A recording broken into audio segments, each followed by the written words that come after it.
Wano wetulambula olwaleero gwe mwala gwa Hamu gwali mu kuzimba ogugambibwa ogwaviiriddeko Emali y'abasuubuzi bangi okuggwaawo, wabula Oweekitiibwa Robinah Nabbanja Musafiri alabiddwako ng'alambula omwala guno era atangazizza eggwanga nti omwala guno tegugenda kuddamu kuleeta bizibu era n'akalaatira nti abasuubuzi temugenda kuddamu kweraliikirira ku mali yammwe okuddamu okwonooneka.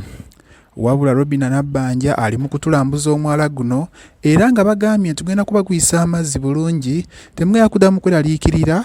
Weekumire ku Skype TV etegeera omuntu wa wansi. We are not developing this channel in bad faith, but simply to bring what is wrong right. Secondly, we had a lot of goons and thieves snatching those things and hiding in this channel, and we have to eliminate that. Many people have lost lives. Bwe twatuukidde mu kifo kino ng'Omugaaga Hamu wamu n'abakungu ba gavumenti bali kulambula mwala guno era Omugaaga Hamu alina by'ayogedde eri abasuubuzi abafiiriddwa Emali yaabwe n'abagamba okubonaabona kuweddewo era temugenda kuddamu kweraliikirira. Nsigadde nze Eric Banz Media eyakusakidde eggulire lino ku lwa Skype TV.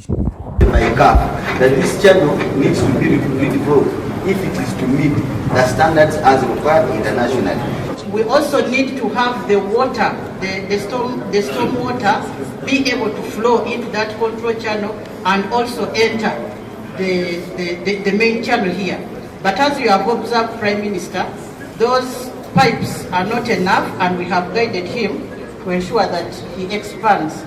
Era President n'agamba tujja kusindika ttiimu eyeetengeredde, tujja kusindika ttiimu nnyingi okulaba nga tufuna abo bennyini abaakoseddwa.